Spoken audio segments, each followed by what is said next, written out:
Nubundi musi mwiza Imana yaduhaye wo kugendera komine Muyinga, nubwo twari twigiriyemo ibirori biryoshe cyane, twatuboneye n'akajya gukenguruka indongozi mw'iyi komine, ko turazi ko babigizemo uruhara rudasanzwe. Mwarabibonye mwese ukuntu byari biteye igomwe. Nkengurukira abarongoye intara, imvukira n'abandi bose babigizemo uruhara. Nkenguruka cyane kandi ku gikorwa duhejeje kwerekwa, tukaba duhejeje no guterera amaboko kuri iki gikorwa cy'iteka komine Muyinga iriko irarangura, bishika hake mu makomini, aho ku buryo bwa komini yonyene ishobora kwihanga igorofa y'ibiti biteye igomwe. Twatanguriye urugendo mu ntara yanyu nziza ya Muyinga, tukaba tukibandanya gushika ku mugoroba, ko turafise amakomini abiri tugire tugendere.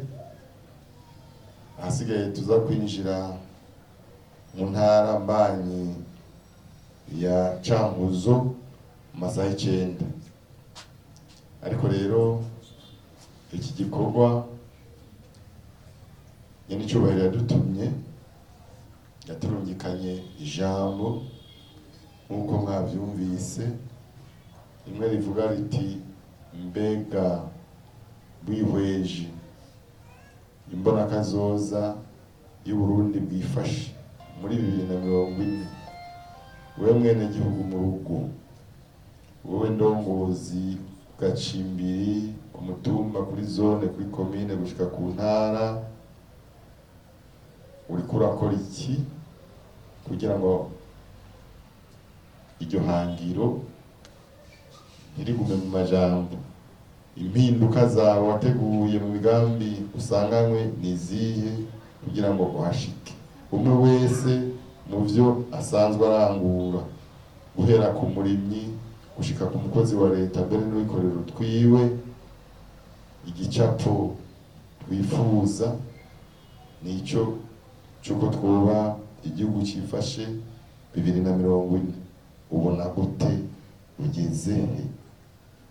Utaravyumva naje ko aha ni mu gisagara, hari byinshi byo gukora.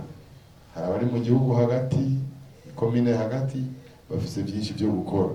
Umwe wese rero kuco ajejwe yerekane aho yifuza kuja hadasanzwe, atahora ashika, kugira ngo twese hamwe dushize hamwe bishoboke tugere kuri iyo shusho y'igihugu cifashe mu 2040. Ubwo butumwa tujana ahariho hose tugiye, igihugu cyose tuzogishikiriza ubwo butumwa. Abantu kumbure batarahinduka baje ku murindi, bamwe bo kwirigara ngo banaka ngo barabikora, bazobikora. Bamwe bavuga ngo ivyo ni vya leta, abandi bavuga ngo ivyo ni vy'umugambi uri ku butegetsi. Abo rero nibo dutegerezwa guhindura. Hari abakubwira ko ibikorwa byose ngo ari vy'umugambi uri ku butegetsi cyangwa ari vya leta.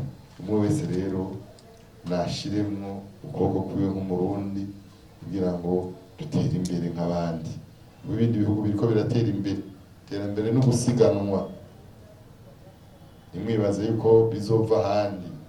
Kera twavuga ngo bazoduha imfashanyo, yanamanagana twarayirindiriye imyaka 60 turayikumbura turindi imfashanyo ngo dutere imbere.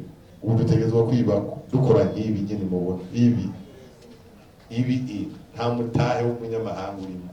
Aha ni twebwe gusa, yakori dutanga neza, yatagisi dutanga tugiye ku isoko, aha ni twebwe. Ni ibi rero twifuza, ibi twifuza mu bisata byose bigize ubuzima bw'igihugu. Niyo mbono yagene icyubahiro kugira ngo dushobore gutera imbere. Aha rero nyene icyubahiro mu butumwa yaturungikanye, sinogenda navuze ko naka gasima dukoresheje ari we yakarungitse. Aho hose tugenda turaca, igipondo tugenda turaja ko, inzu tugenda turaduza, dukoresha gasima yaturungikanye. Avuga ati igikorwa cyose muzokorera ko muzotanga amaboko, ariko musunike nako gasima bashobore kwiteza imbere, hanyuma ibindi tuzomuha raporo. Abandanya arondera, murazi ko ari umuvyeyi wa twese, aho bikeshe ndazi ko azovuga ati reka subire ndabasunikire.